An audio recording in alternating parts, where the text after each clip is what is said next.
Loafer season is upon us. Just thought it would be the ideal shoe to shine today. Hope you enjoy it. The reason why I don't speak on my videos is because I want the emphasis and the attention to be on the shoes and the conditioning and treatment process, not so much on my voice and the explanations. But if you want to, we can definitely discuss a little bit more of the different shoes that you see may shine.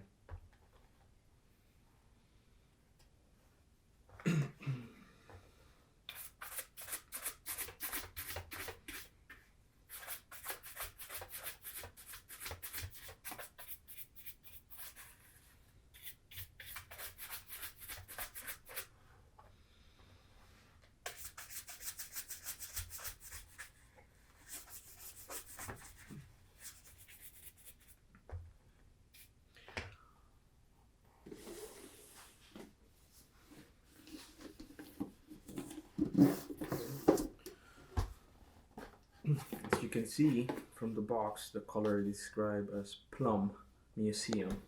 Museum is the effect on which there is not one solid color but a combination of colors on the leather.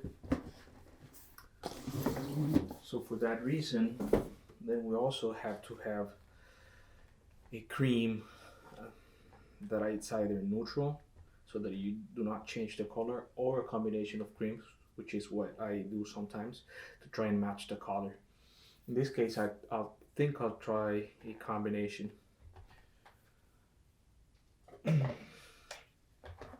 Before though, I do need to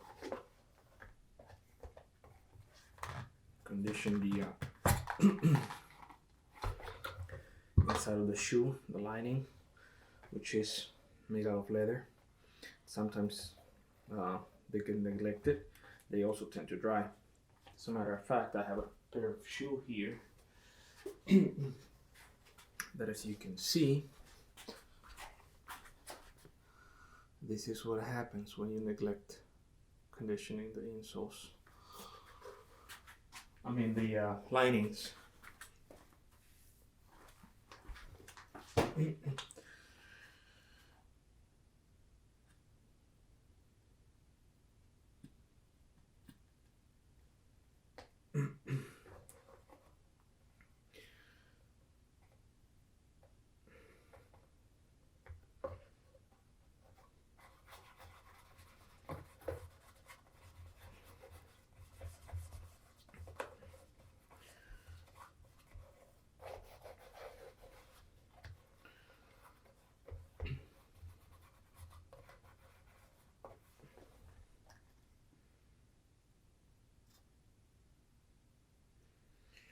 You really don't need that much,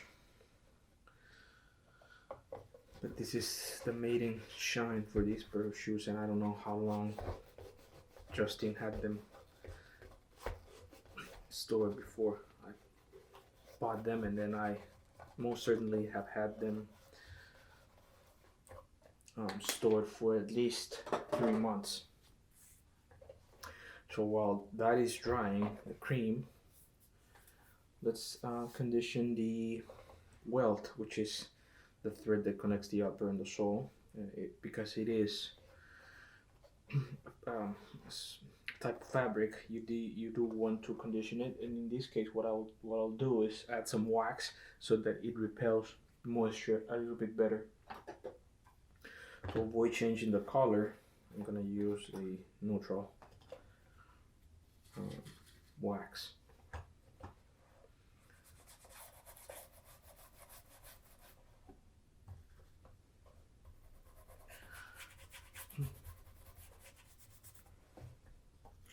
Try and use a brush so that you get into those crevices on which with the finger, I just can't get in.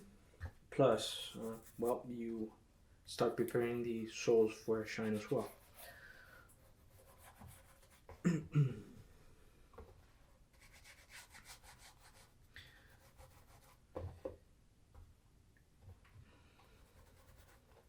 You could obviously do this with a matching color, style of brown maybe, but I prefer to use a neutral.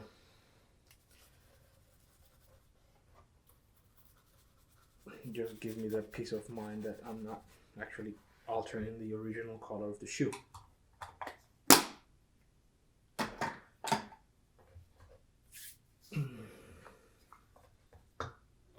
Well, this is dry, as you can see.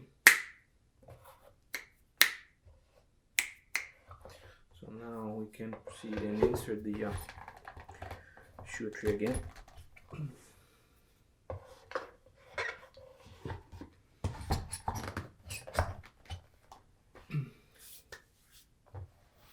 Now the uppers, they also need some conditioning, just like the linings. For that you have different options. You could use what I certainly use sometimes, which is the Universal Cream. I also have the Mowbray, which is another gel kind of consistency. And the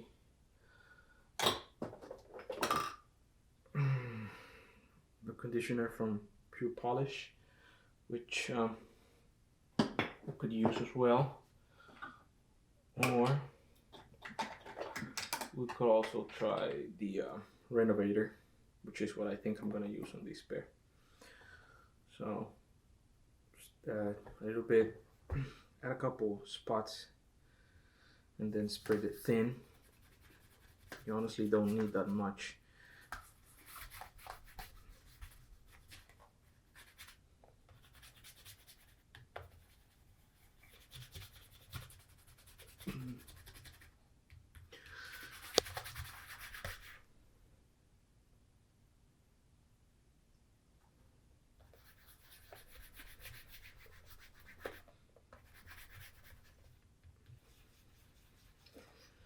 Make sure to add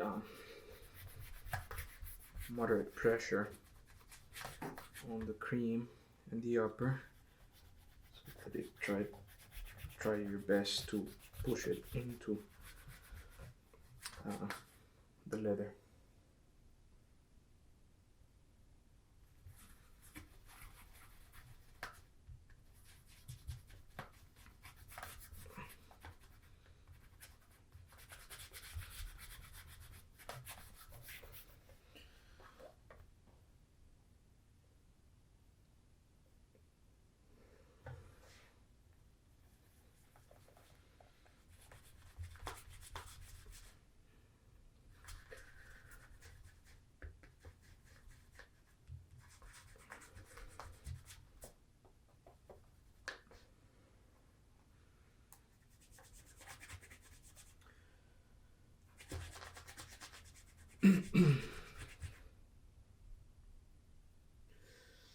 Believe it or not, trying to describe the process as I go should save me a lot of time in the description, because a lot of times I'm trying to put the instructions or the steps to participant and the process by hand, and I do it on software from Adobe, and sometimes it's a little bit tedious. Not that I do not enjoy it, but commenting as I go, it's way simpler of a process.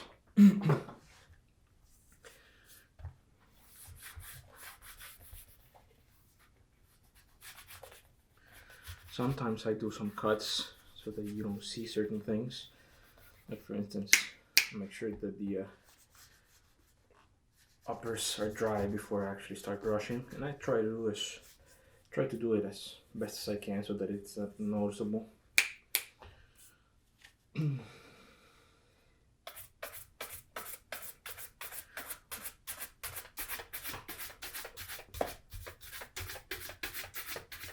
now we're just buffing the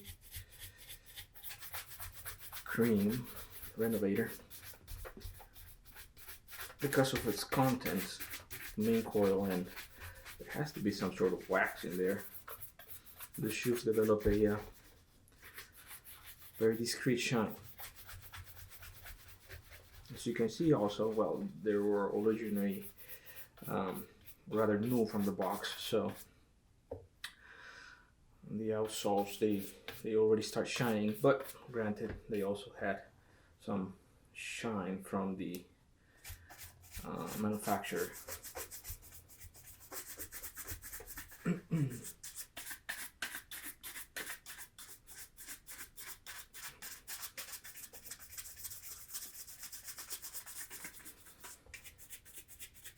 Couple fast passes just to commence the process of shining. That should ensure that the uppers are fairly conditioned. Now you could also use a brush to get into those crevices, but for that, because I'm going to apply a cream, I think I could bypass that step. Now, like I stated before, the shoes are new, so there's little pigmentation that might be needed, but because this is the first shine, I would like to make sure that everything is even out in terms of color as much as you can, because even though they are most likely tan at the same time, the whole leather section, there could be differences in color, so I'm trying to make it as even as possible with this initial shine.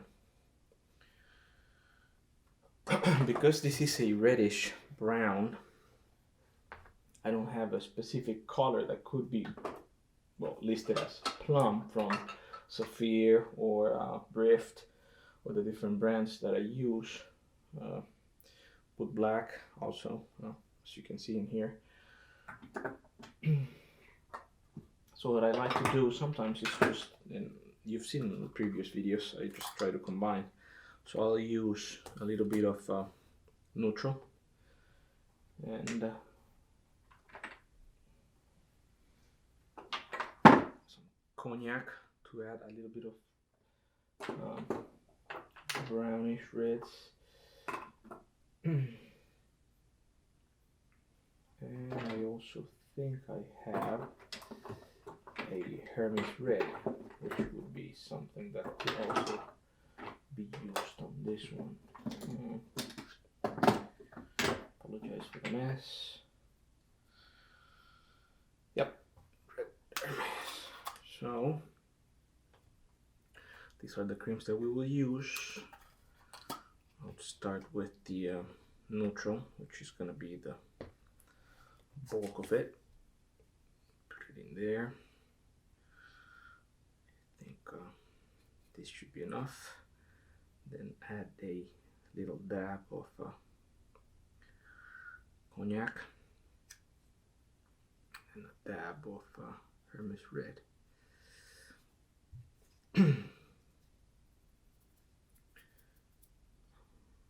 Then we just try to make the color a little bit uniform as much as we can, and that should be it.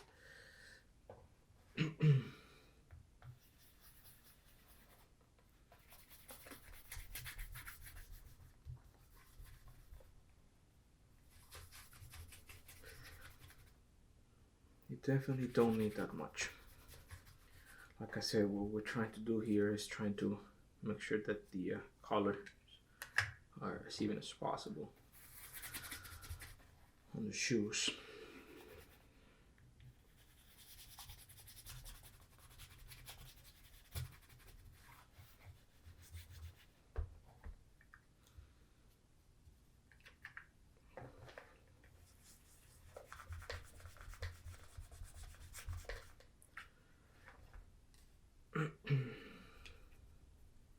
Oh, my bad.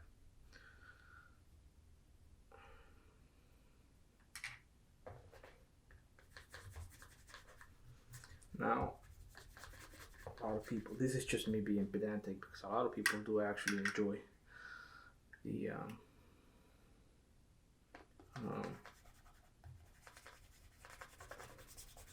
differences in leather coloration, because then it denotes that it is actual real leather, because it's not supposed to be exactly the same, even when we're talking about the same source, in this case same animal. Now, like I said, we can use a brush to get into those little areas that are complicated to get, which is what I'm going to do now. I'm going to use the remainder cream to make sure that all of that areas in between the outsole and the uppers, those little crevices, get treated.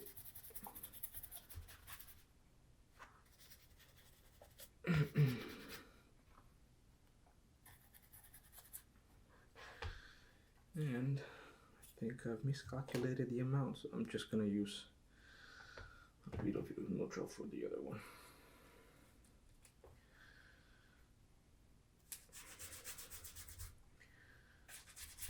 I know for a lot of people this is what they do for a living. For me, it's just a hobby. I enjoy shining shoes for me, and also for my friends, people that actually enjoy the fact of wearing shoes with high shines. Not everyone enjoys it. I do. That's why I do it. And sometimes when I was learning, not that I'm 100% proficient at it, I struggled about how to do it, so that's why I came up with the idea of making videos, because I'm certain that if I struggle at the beginning, most likely there's someone else out there that's also struggling in how to do it. Now at this stage, the cream is on. So what we need to do now is ensure that all of the pigmentation gets into the pores of the leather as much as we can. So I'm going to use a hard brush. Now you can see that this horse brush over here bends, so it's flexible. This, which is a boar brush, is a little bit more stiff. So here what we need are really fast passes.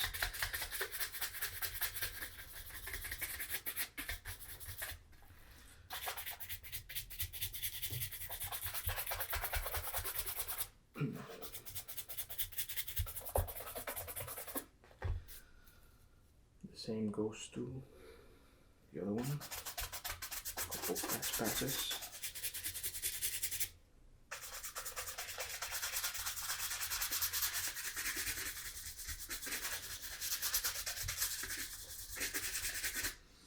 That should do the trick. Now, evidently, some of the pigments from the creams are not gonna make it into skin, the leather, so that's why I use a cloth to remove the excess, because I don't want any of the cream to rub on a foot, or well, if I'm wearing shorts, or your trousers or your pants or whatever you're wearing. So that's why it's always suggested to use a cloth to remove any excess that was left behind, any excess cream. It's not so much about developing a shine at this stage, even though it does help. It's mainly to remove any excess cream that you don't want to have on your pants.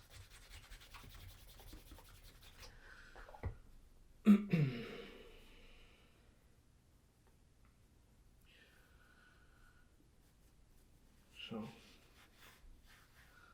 no cream in there, no coloration yet, I'm sorry, but as I give it a pass here in the shoe, you will see there will be some pigmentation that's gonna get picked up, and I'd much rather do it on a cloth than on my pants. There is a term, I think, that it's related to the transmission from color, especially from jeans to boots. Can't remember the name of the term, which is desired by certain people. denim marks, I think it is, or denim coloration. I can't remember the name, but it is a thing. As you can see, there's colors in there. I'm gonna give it another pass to make sure that the excess cream has been removed. There's little to none. Again, see the color.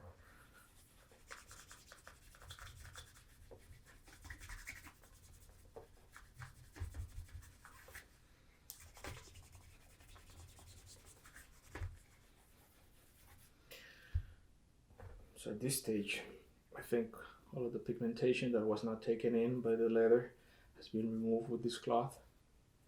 I'll set it aside, and now we commence the shining. Most of the creams have enough components on them to provide a very discreet shine, which for a lot of people that's more than enough. It's a matter of personal preference, taste, I suppose.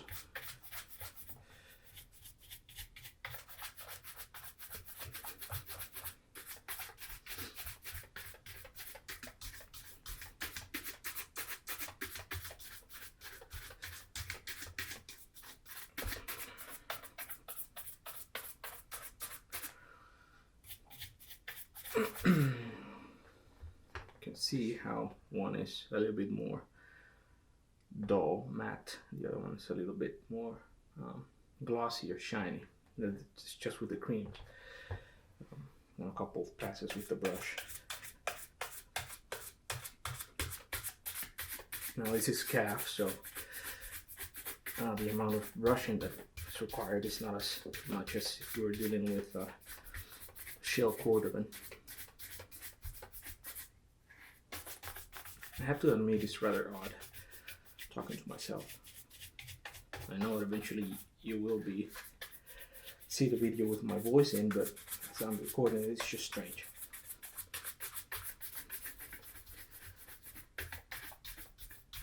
I hope you like it. Well, just give me your thoughts. I also hope the quality of the voice, because it's not a voiceover, it's an actual live recording, it's good enough. I don't want to do a voiceover. That'll be another step, which it's doable. It's just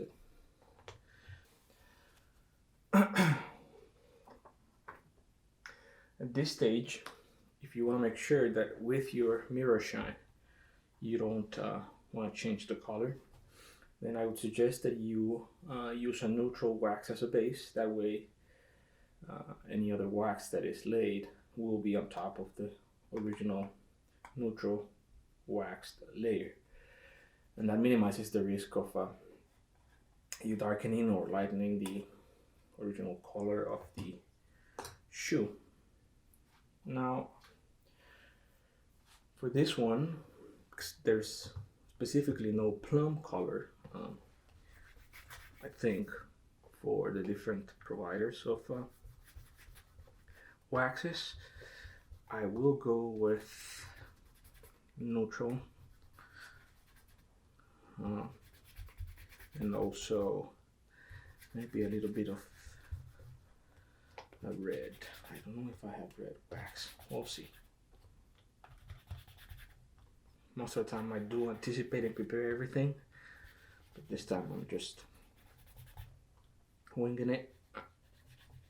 See how it turns out.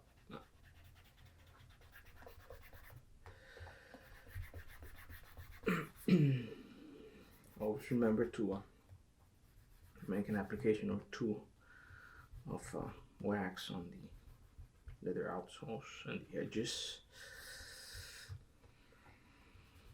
So the small details that definitely make the shoe stand out. Aside from the obvious mirror shine, you have to be methodic about that also.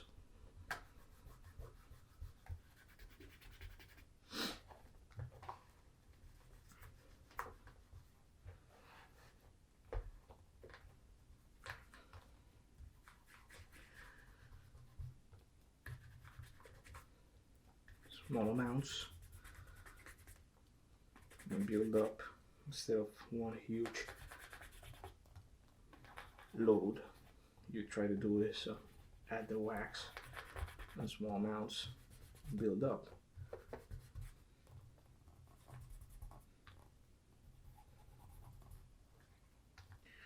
What you're trying to do is make the surface even so that the light is reflected a little bit better. That's how I would describe the mirror shine. Just making sure that the pores are covered in wax, and then they reflect the light from the sun or from whatever other source is available. It's better.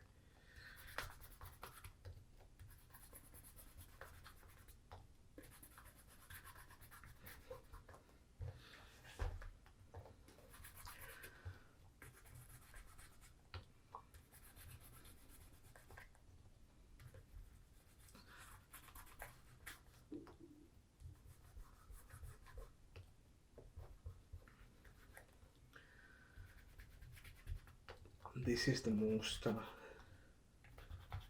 delayed step of the whole process, the buildup of wax, because it has to be done slowly, relatively speaking, but it's essential.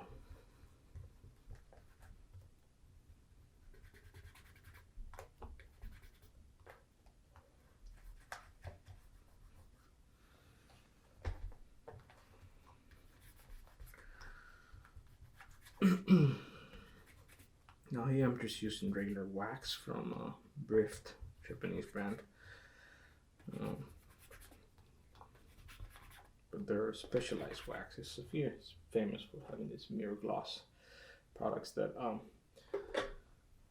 it's a different content of type of waxes, and it expedites the process and makes it a little bit faster.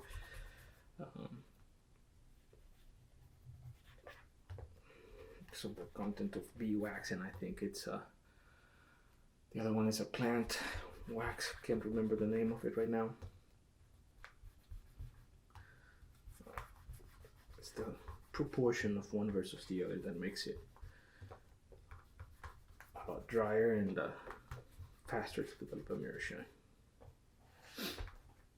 Okay, we have 2 layers now. Let's see, we have a red. Oh, we have a dark brown. We can use a little bit of this to provide some depth. And we also have some burgundy, which I think try to go from light to dark.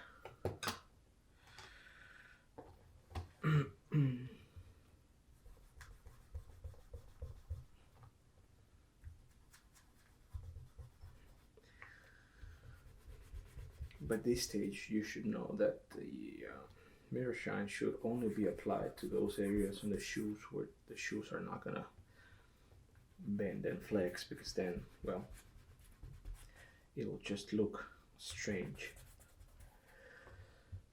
'Cause when it bends, the wax will crack. You'll end up with a shoe that looks odd. It's not that it's gonna damage or anything the shoe, it's just that it looks not right.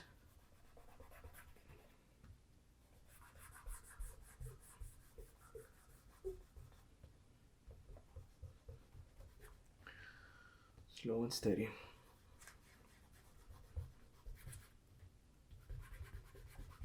Now these shoes are new, so the first time I wear them, I'll actually use a pen to mark where the flex should be, and then flex the shoe a little bit a couple times so that I provide the guides to that flexing on the shoe, and it bends where I want it to bend so that it is uniform in between both shoes. You know, those are small things that nobody notices, In reality, nobody should notice it. When you do things like mirror shines and conditioning of shoes and treatments of shoes and any other item that you might have, most of the time you should do it for yourself, not to please anyone else. After all, a lot of people do not even notice those things. But you know they're there, so I guess that's what counts.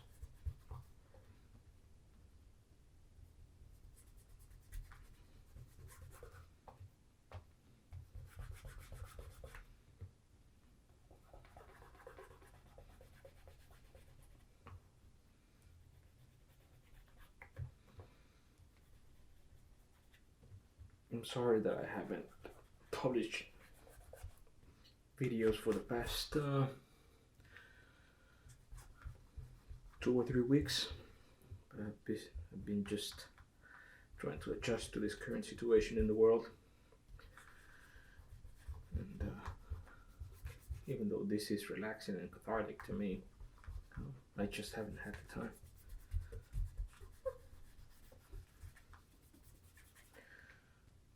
Maybe it's something that I should have done earlier, because this does relax me a lot. Concentrate on the task at hand, try to forget for a moment about everything else.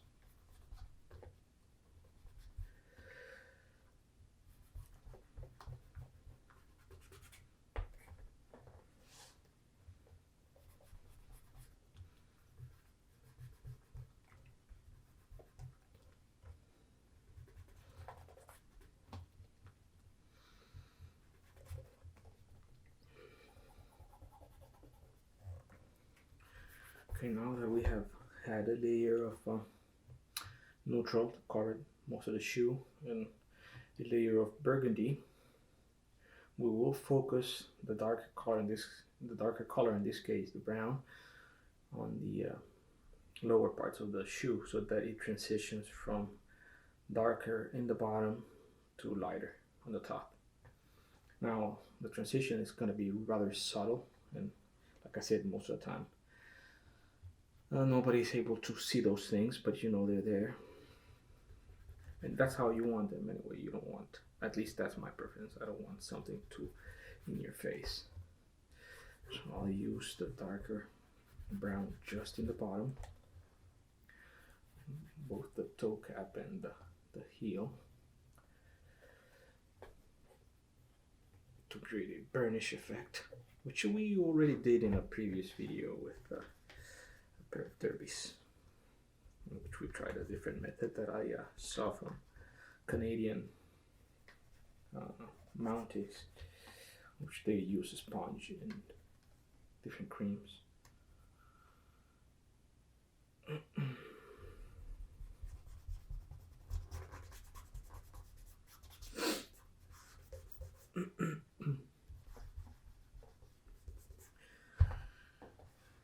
Okay, so this is going to be layer number 2. As you can see, I'm trying to stay just in the lower sides. I'm not going too high on the shoe itself.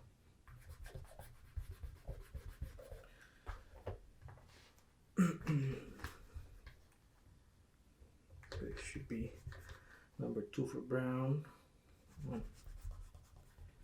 Plus, I think I did 2 on the burgundy, that's 6. And 2 on the neutral. 2 and 2, 4 and 2, 6. So we have a couple more to go. Maybe 4 more, so that we have around 10 layers of wax on the shoe. Which I think it's a good number.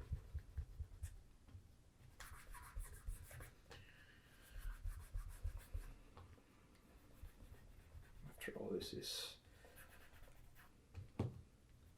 artistic endeavor than it is something scientific on which you have to stick to a strict method, even though the process is relatively unchanged from one shoe to the other. There are no strict guidelines about how to go about it.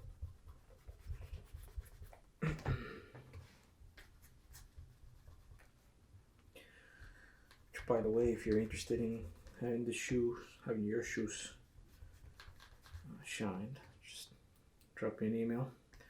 Contact information is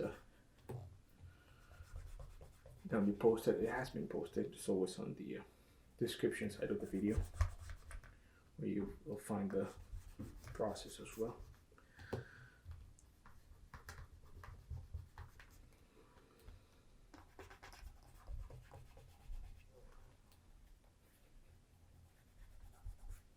I'd like to know, why do you stop by my channel? What is it that attracts you to it? And the reason why it's called our shoe shine is because eventually I would like more participation,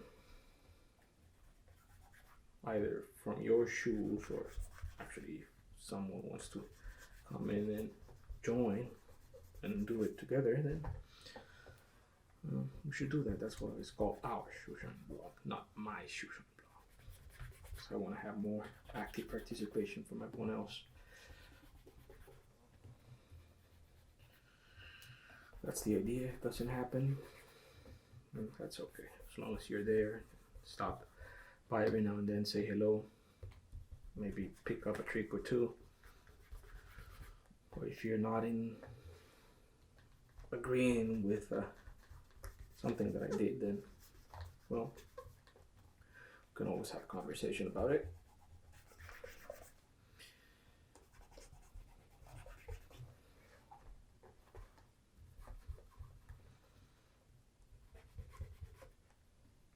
Again, darker colors in the bottom, then work yourself up with the lighter burgundy in this case.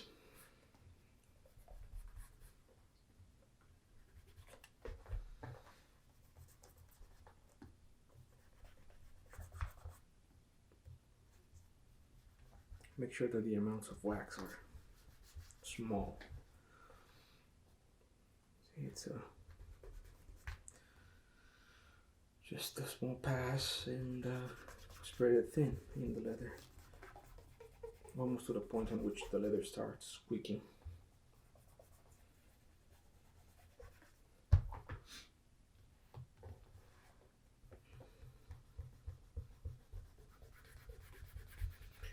think this is going to be the last pass.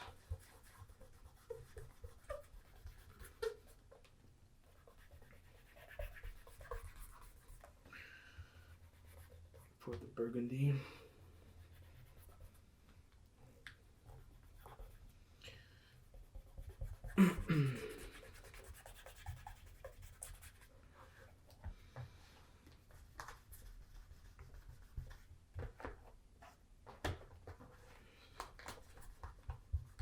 I like this apron here. I'm pretty sure it's done by hand.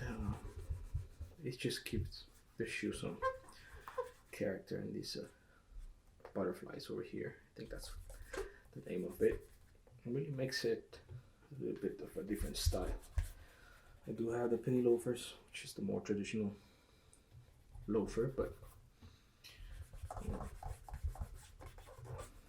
I like this one too. I think the next shoe will be a regular traditional penny loafer. Okay, now we'll commence the shine. I get questions about this. This is alcohol and water, roughly 70-30 volume. That is 70% of the volume this glass jar contains is alcohol, and then the 30% remainder is going to be water. The reason why I use alcohol and water is because the alcohol itself evaporates faster. You don't want to have excess moisture on the shoe, because then that's gonna leave spots on which the mirror shine is not gonna pick up. Okay.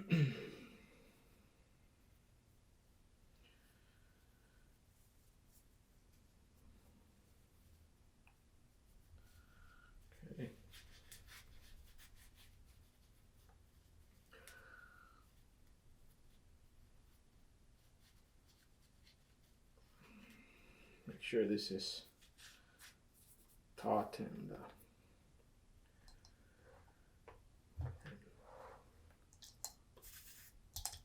a little bit of water. Remove the excess. And I'm going to use the burgundy as the first wax for the actual mirror shine. Start with circular movements, long strides, add medium pressure, and just be patient.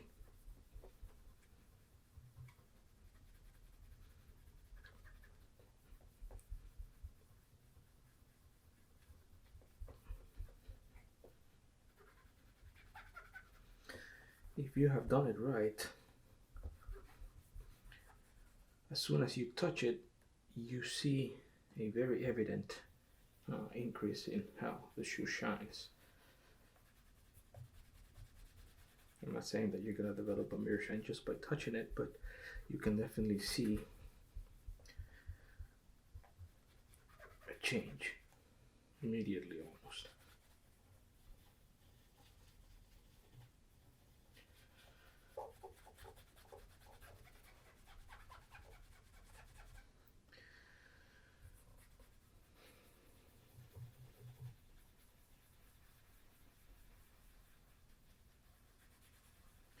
Now, how much of a mirror shine you actually develop on your shoe, it's a matter of personal preference. And there are certain ways that you can increase the amount of shine. People use ice, people melt wax to clog the pore and then just polishes the shoe. I mean, there are different methods to do it. I think in this channel we've used 2 methods. I'm not saying that there is a better method or bad method, it's just different ways to skin the cat.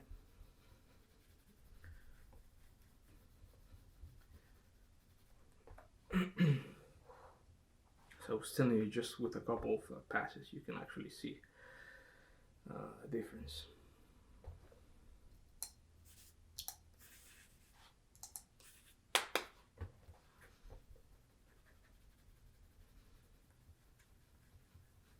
You should feel how the cloth is just gliding on the surface of the shoe, and there should be little resistance. What you're trying to do is even out the surface by covering the pores. So again, that should make it for a swift pass with the cloth. You're not sticking.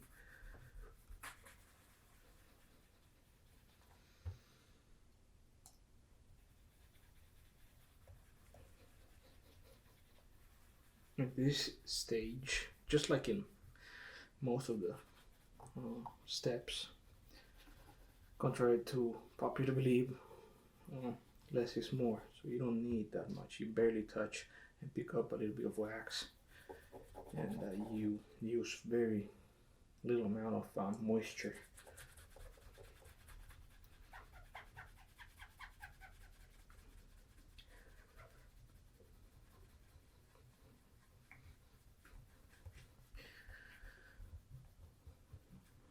I still keep track of how shiny the leather of the shoe is after I'm done with the gloss mirror, which is somewhere around here.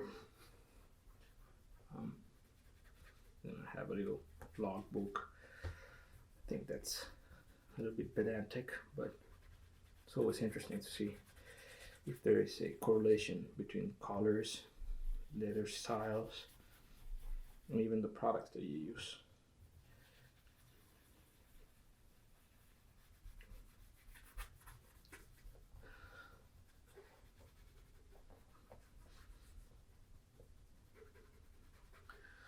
The gloss meter is from a completely different application. It's used, I think, mainly for paint on cars. But you're still measuring the same thing, which would be, I think it's absorbance or reflection of the wavelengths of light as a measurement.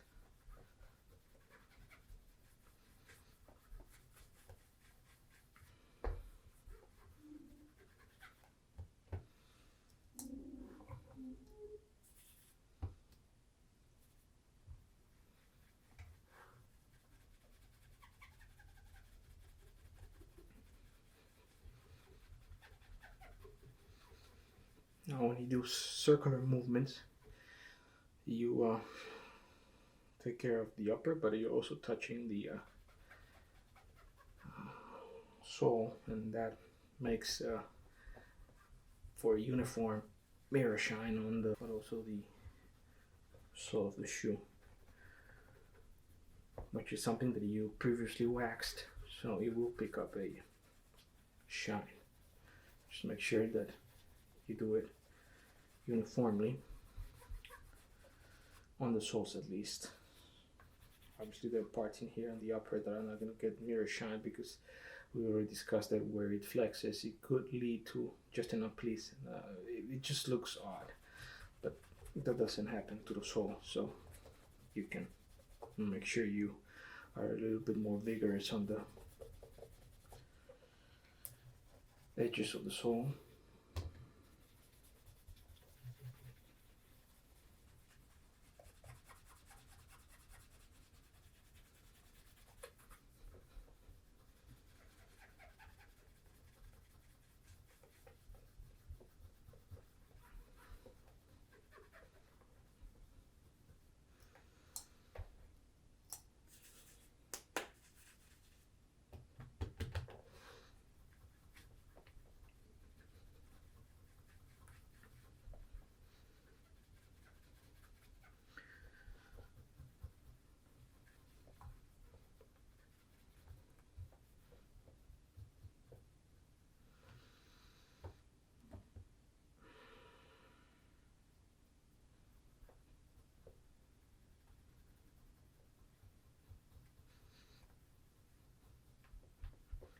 I'll try to get back on track in publishing at least one video per week. I don't know if I'll be able to keep up that pace. For one, I don't have that many shoes. And also, well, I'm a little bit constrained on time lately, especially having a moment on which I can record this without having too much of an ambient noise.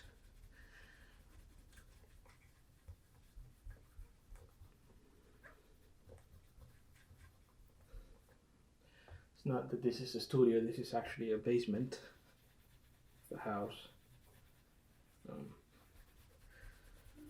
I try to record the videos when either nobody's home where everyone is sleeping, just to make sure that the sound that you get is not flooded with sounds that are not related to the shoe shining or nature. Sometimes you hear birds or the wind blowing, rain, which I think are soothing sounds, but when you get into listening to conversations and sounds made by people, I think it's less appealing for the ASMR experience.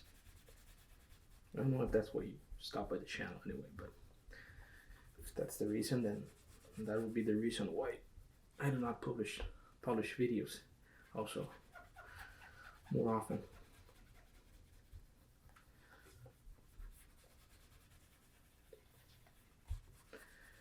I don't know about whispering either. It'd be strange just to whisper like that. It's already odd talking to the microphone. So I prefer a more natural approach to my voice.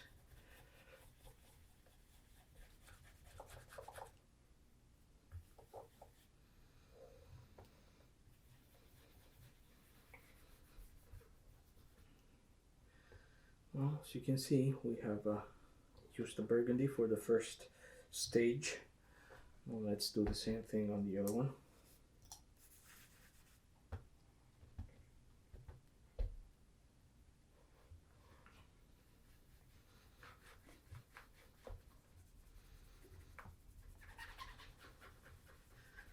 I don't know if this happens to you also, but sometimes when you're doing these mirror shines, one shoe seems to take the mirror shine a bit faster than the other one, even though the treatment and the process is pretty much the same for both.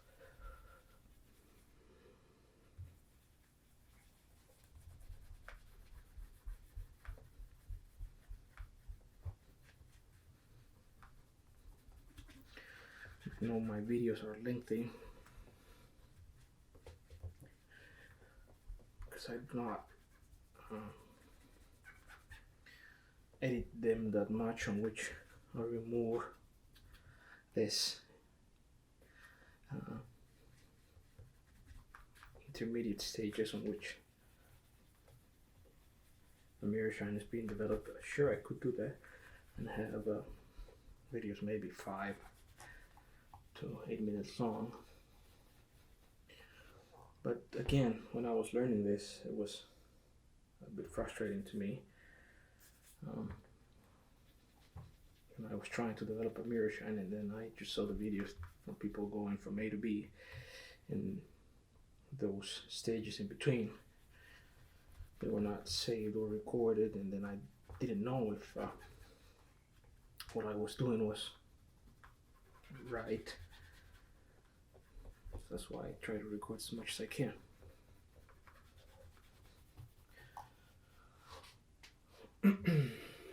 I've also stopped using my little GoPro that I used to go there. It seems it was a little bit more invasive and not adding value to the video from the comments I've received.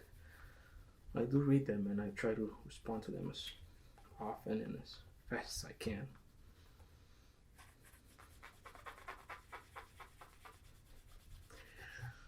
You know, a gentleman made a specific comment about how he thought it was better to not have multiple images, multiple video feeds of the same thing, even though it was a different angle and the GoPro allowed for a more close-up perspective. I have to agree. I don't think it was good intention, but I don't think it delivered the video the way I envisioned it. So it did not add too much value to the videos, I think. That's why I stopped.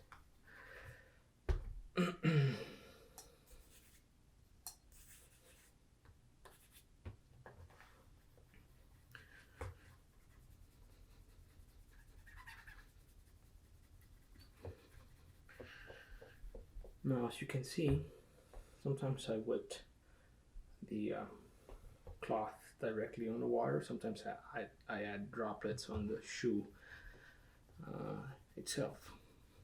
So, matter of how you prefer, but it's always suggested that you test in your skin to see how wet the cloth is. Like I said, you don't want a cloth that is excessively wet, because then that moisture is gonna be transmitted to the shoe, and then the mirror shine is not gonna develop because it's gonna get saturated with water.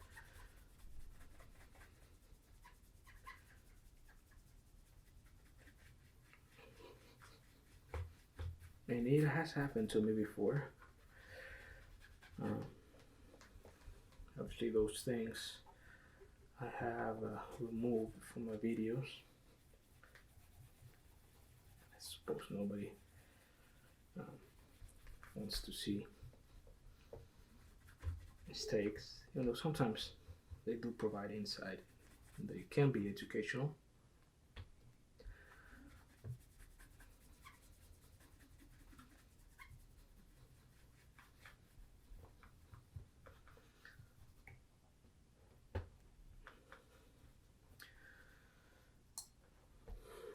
I have to say this pair of loafers are really nice. I really like the products that Justin Fitzpatrick produces.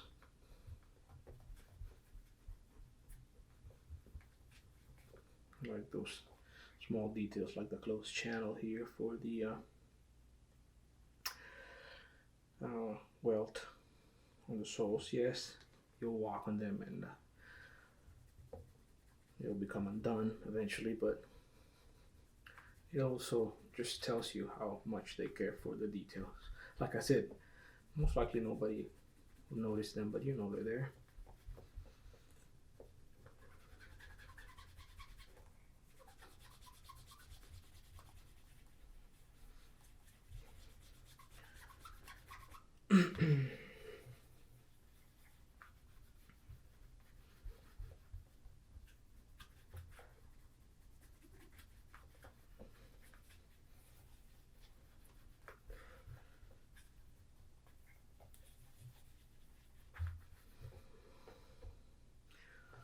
As you can see, I was telling you, sometimes one of the shoes develop the shine a little bit faster, in this case the left one. So now we're going to use a little bit more of the dark brown on top, just a little bit. Evidently the amounts that we're using now are really minute, so it shouldn't darken the toe that much.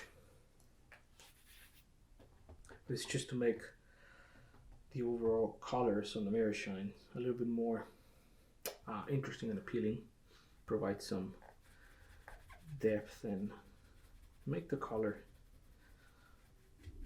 just more appealing.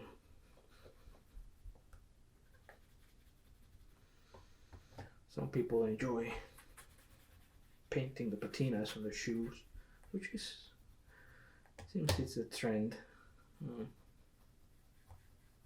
Personally, I like to burnish them with wax.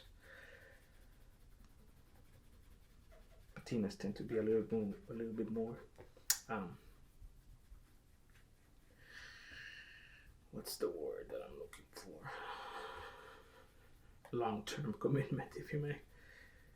Whereas wax, if you're not feeling a particular look, you just strip it away.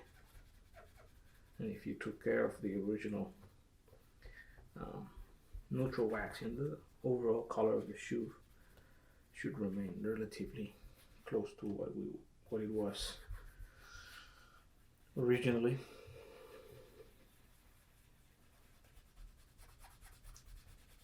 Ultimately, it's a matter of personal preference. Nothing wrong with that.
So tell me, why is it that you stop by? Do you like the actual shining of the shoes?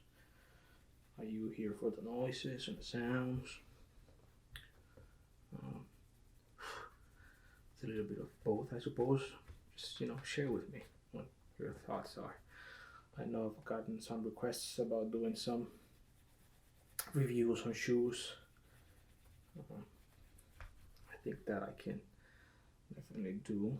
I have luckily a couple of different brands on which we could compare items like feeling of the leather. I'm not that versed in terms of tanneries and processes,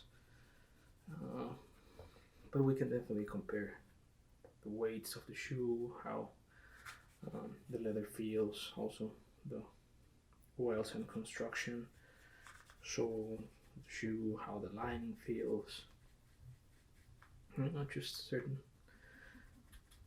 evident things that can be easily determined and shared.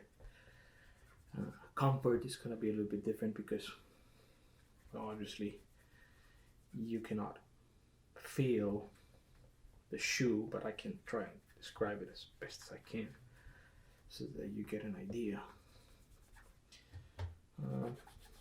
Yeah, I think we can do that. We should do that. If that's something that you want to or are interested in.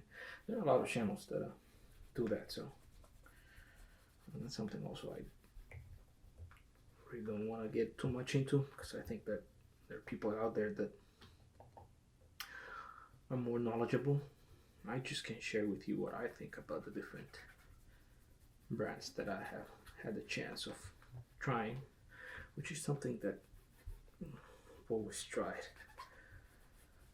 To have different makers of shoes in the collection of shoes that I've put together. Yes, there are certain brands that I favor, but I also try to have at least one model of the different makers so that I have some perspective and something to compare. So yes, I'll have what are considered entry shoes like Mermin's, Allen Edmonds, Alden's, which are domestic here for the US.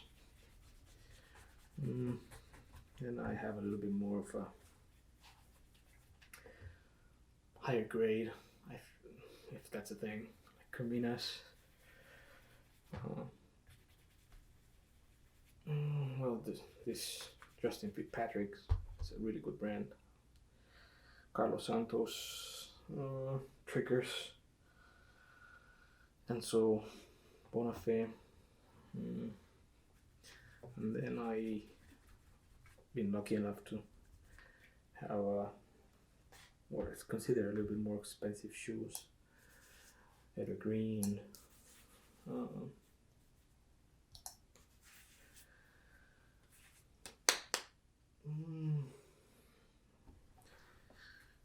Heinrich Dinkelacke, I think that's the way it's pronounced.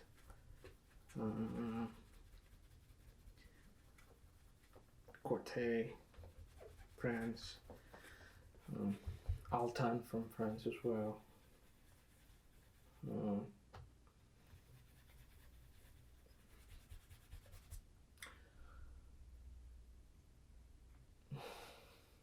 It escapes right now. Well, yes, other products like boots, which is a different, even though they're still shoes, I think the characteristics are a little bit different. But in terms of boots, yes, I do have some dress boots and work boots. Products like Wolverine, which you've seen here before in the section of Cone XL. And not all the shoes are shiny or are meant to be shine. Vibergs.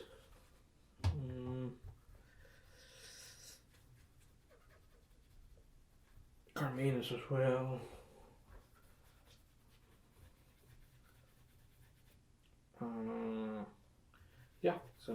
a little bit of everything. There are certain brands that I still have, which are unicorns for me, especially Japanese shoes. I do not have anything bespoke yet to have made to order. I think you've seen the videos of a pair of boots that were done by Winson. They are made to order, which is an interesting experience. I think I jumped into that a little bit too early. My collection of shoes. Could have waited to have a little bit more experience, but I'm not really a patient of a person. So with the knowledge I had at the moment, I pulled the trigger, and overall I'm happy with the product. Winson brand is a good brand. Emil, which is the owner, pretty friendly and easy to talk to. He also provides very good insight about what he suggests you could do to your shoes.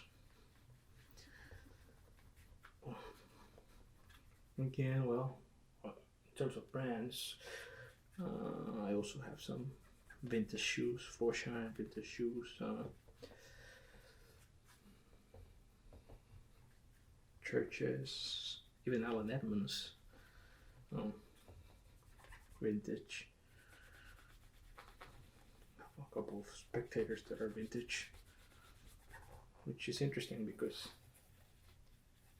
they are really nice to look at, but upkeeping is a little bit problematic because of the difference in colors, the whites and the browns and the blacks. It's really tricky. So even though they're really nice to look at, yeah, the upkeeping is a little bit problematic.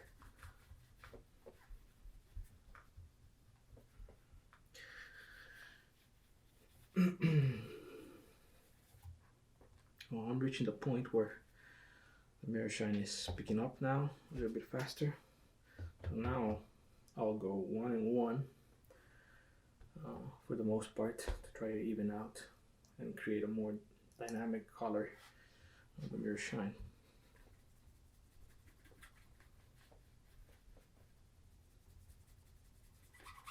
Now strokes in here at this point for me, always try to be circular, but now a little bit faster.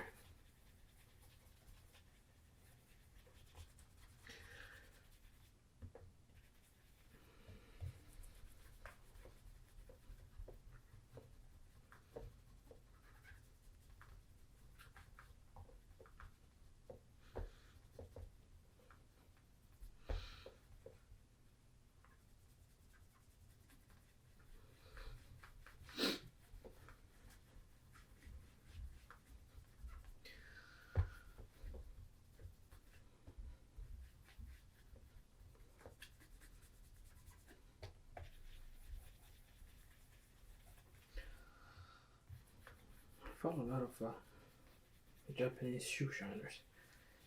They do take that characteristic of I don't want to say Asian people, but well, people from that part of the world, which they're really focused on what they do, and they practice and practice and practice until they get as close to perfection as one can get on any given task. I think they're really good shoe shiners. I really enjoy them.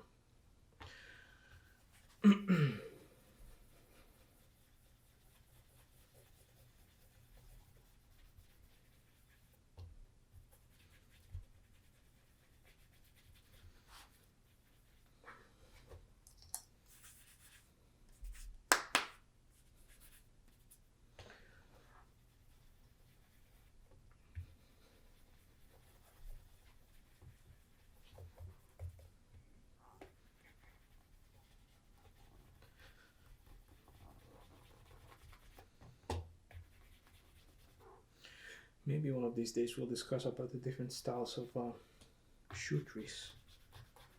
That's an interesting topic. You have your standard cedar shoe trees. You have plastic ones, different woods. I don't have all of the styles of shoe trees, but it could be something that we could talk about. Maybe do some comparison.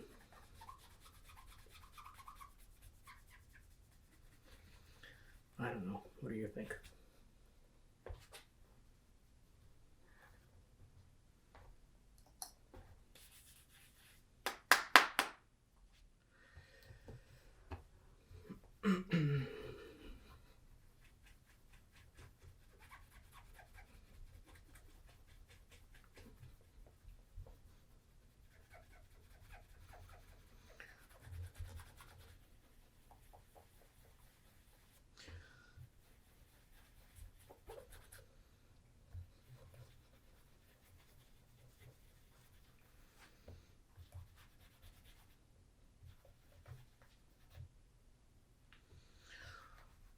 Thank you to all of those subscribers that have been with me since the beginning. I know there are a lot of options, channels, and people that do similar things. So I just want to say thank you for visiting my channel, commenting. Like I said, let me take that back. This is not my channel. This is our channel. Feel free to always express what you think. There are things that I could do better. Please share.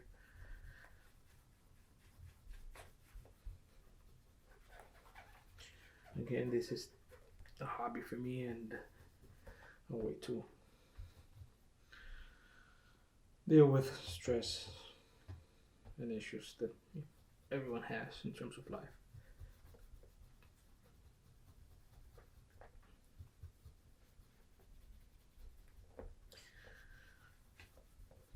I hope that it also helps you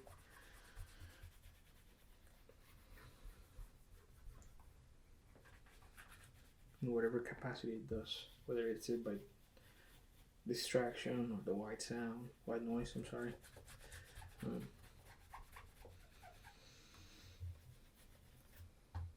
So thank you for your time. Just that one asset that we can never get back. So I try to create as much value as I can.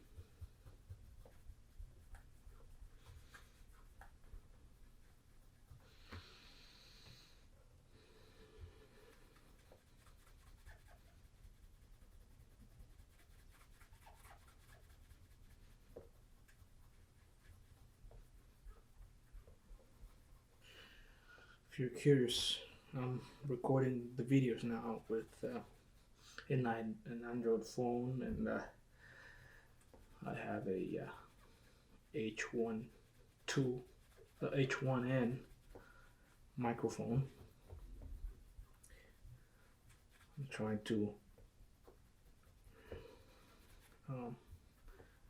switch that. Before I was using an Nikon camera for the video component of it. And always the same microphone. Sorry.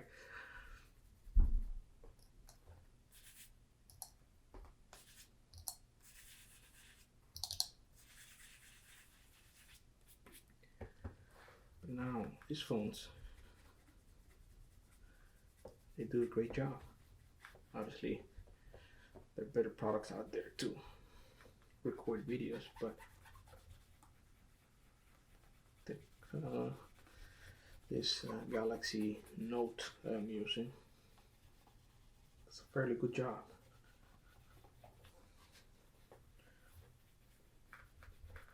What do you think?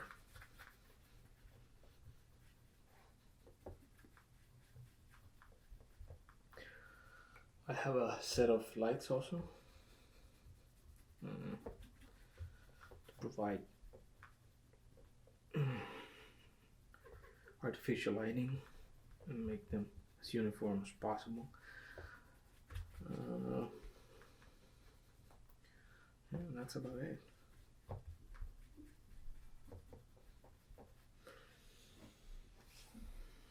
Okay, I think I'm happy with where this is.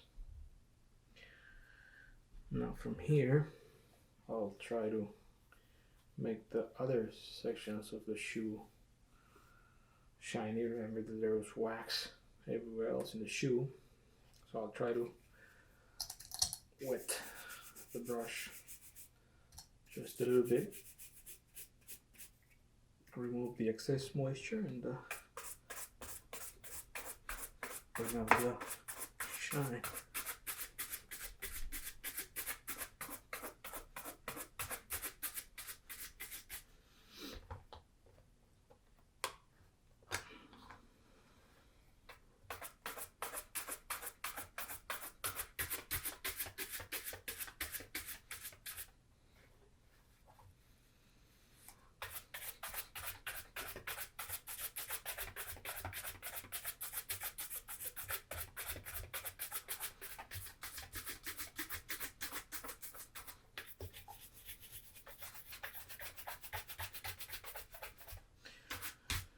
Now there are different types of brushes. Most of the time I stick with the horse shoe shine. Brush, sorry. I also have a horse brush that is mainly, I'd say, for buffing and for these final stages. You can see the length of the fiber for this brush, and the style also of the brush itself. This longer handle covers most of my hand. It's a little bit more tricky to handle, but it has a higher superficial area, so you can do more with each pass.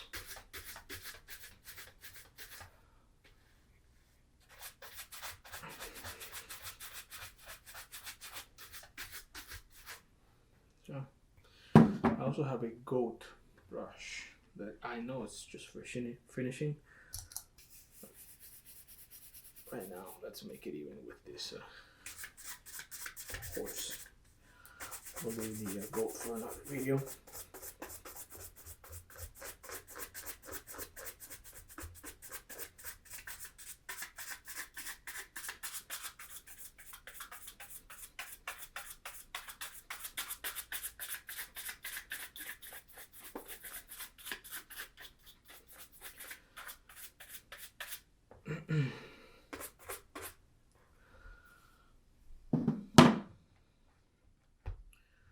Well, we are almost done. I don't think we'll be needing the waxes anymore, so we can put them away.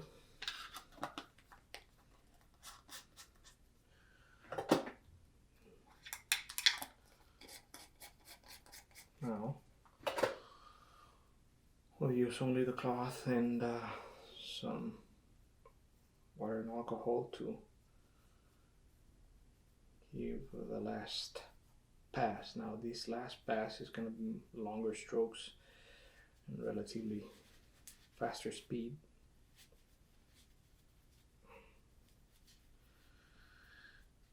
I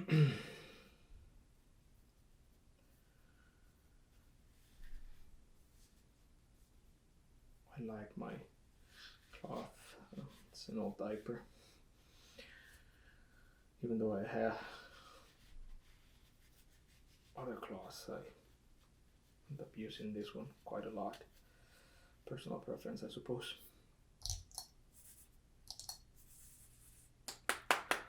But you can see it has had better days. Let's see, this is too much water.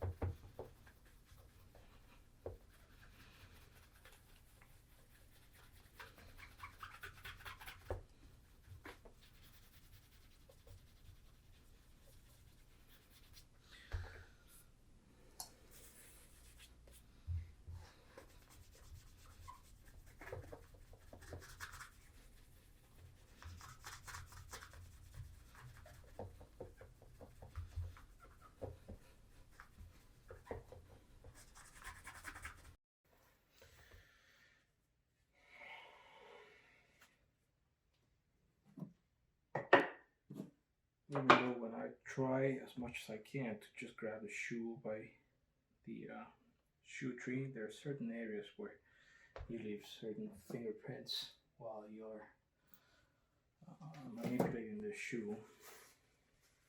That's why I always give a last pass with a microfiber towel, so that any fingerprint is removed.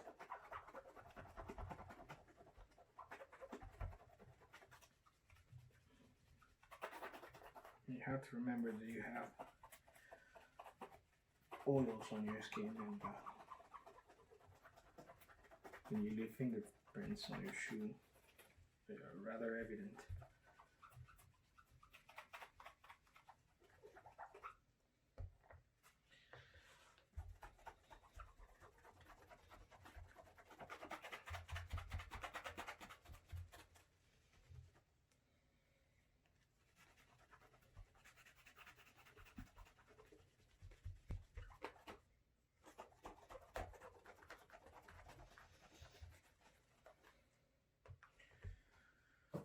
And that is that.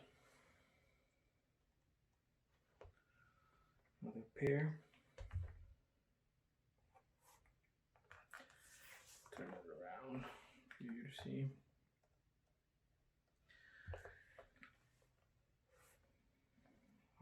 Definitely, you could keep on going. I think I liked the mirror shine they developed. So thank you very much.